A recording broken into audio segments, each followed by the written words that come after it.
Voilà, alors nous sommes aujourd'hui à 9 DPO, c'est-à-dire 9 jours après l'ovulation. Et on va faire le test pour voir. Alors c'est un 25-8, donc c'est-à-dire que ça détermine l'hormone de grossesse normalement quelques jours avant la date présumée des règles, mais il n'est pas non plus très sensible. Un test très sensible serait un 10-8. Donc cela pourrait se faire jusqu'à 5 à 6 jours avant la période de règles. On va l'ouvrir.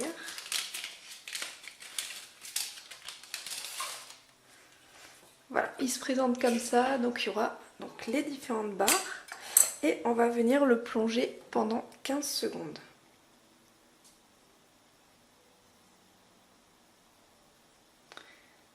Alors là, c'est l'urine du matin. Voilà, quand ça commence à monter, on va s'arrêter.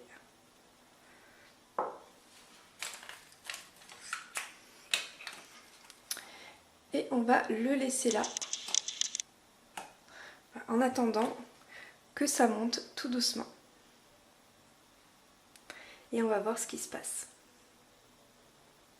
Donc je vais attendre 5 minutes et je reviens. Voilà, ça fait environ 5 minutes que le test voilà, est en train de se faire. Donc là, à première vue, vous pourriez vous dire il n'y a qu'une seule barre. Mais par contre, on est à 9 DPO. Ne l'oubliez pas, sur un test à 25 UI. Ce qui fait qu'il faudra vraiment sortir vos yeux de lynx pour bien voir.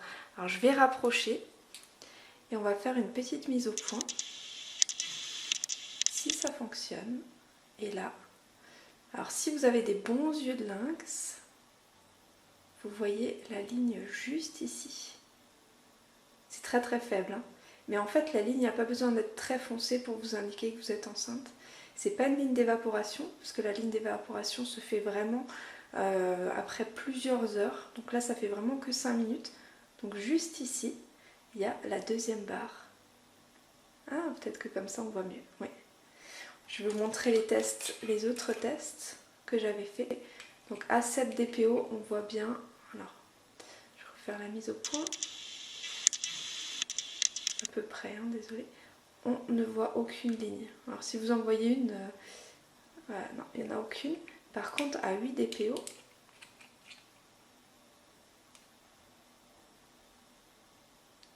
vous la voyez là, toute légère. Voilà. Donc voilà mon troisième test effectué. Je vais en effectuer encore tous les jours. Donc pour bien voir l'évolution, si la petite barre évolue ou pas. Là il y a une très légère évolution. Voilà, on voit la petite barre là, comparée à là. Alors encore une fois en vidéo, on ne voit pas grand chose. Mais moi, avec mes yeux, je la vois, je me mets vraiment face à la lumière. Une lumière assez forte et on voit assez bien. Je vais vous faire une petite photo pour bien voir le résultat. Et on se dit à demain.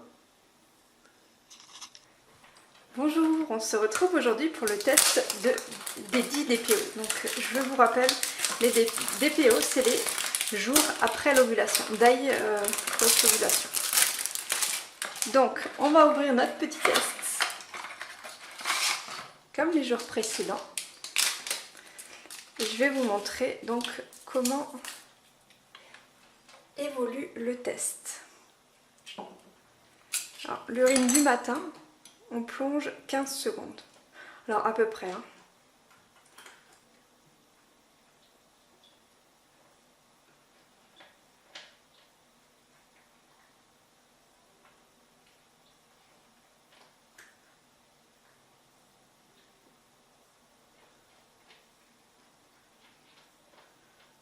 Voilà. On va le refermer.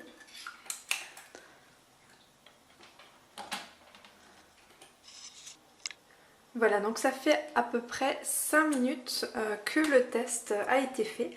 Donc là, on voit nettement mieux la deuxième barre que les jours précédents. Je vais essayer de faire un petit zoom. Je ne sais pas si le zoom va pouvoir être assez net, mais voilà. là elle est la deuxième barre. Donc là on est à 10 DPO et là on commence vraiment à bien voir.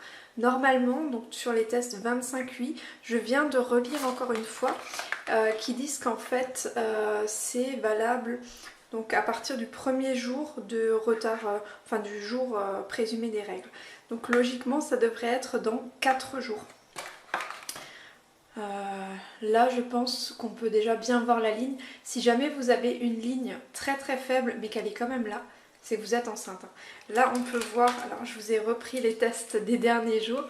Donc 7 DPO, alors là de près vous allez rien voir certainement. 7 DPO on ne voit rien du tout. C'est le jour ou le jour après la nidation. Donc la nidation c'est vraiment quand l'embryon s'implante dans la muqueuse utérine. Ensuite à 8 DPO on commençait à avoir un tout léger trait et je n'arrive pas à vous faire la mise au point. Ouais, vous savez peut-être pas le voir. Un tout léger trait. À 9 DPO un peu plus et là à 10 ça commence à devenir un peu plus net. Donc vraiment là il faudra se casser un petit peu les yeux à 8 DPO, à 9 aussi.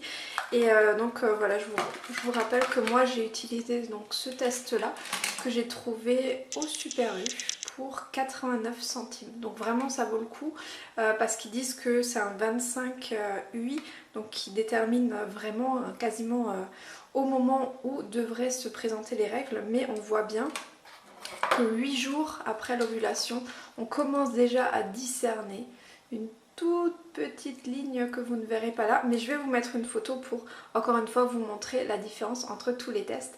Et on se retrouve dès demain, donc dans la suite de la vidéo, donc pour faire le 11 DPO pour voir si l'évolution se fait bien. Alors pourquoi je fais plusieurs tests comme ça, vous n'avez pas besoin de le faire vous, moi je le fais simplement parce que pour ma dernière grossesse qui s'est fait il y a quasiment...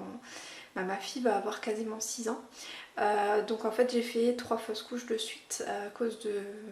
Bon, il y avait un problème chromosomique pour la première, ensuite j'ai dû faire un curetage, ensuite donc il y avait la muqueuse qui était plus assez développée et donc du coup ça n'a pas tenu et donc voilà, à cause de ça j'ai fait plusieurs fausses couches. Par contre je suis toujours tombée enceinte au premier cycle, donc là c'est mon tout premier cycle et on peut voir que je suis enceinte. Alors c'est pas le même papa, donc on pourrait croire que j'étais voilà, très compatible avec, avec le papa de ma fille, mais là du coup c'est aussi le cas, donc je pense être assez fertile. Et d'où ça vient d'après moi, je pense que vraiment c'est l'alimentation qui joue beaucoup. Donc voilà, on se retrouve dès demain pour la suite.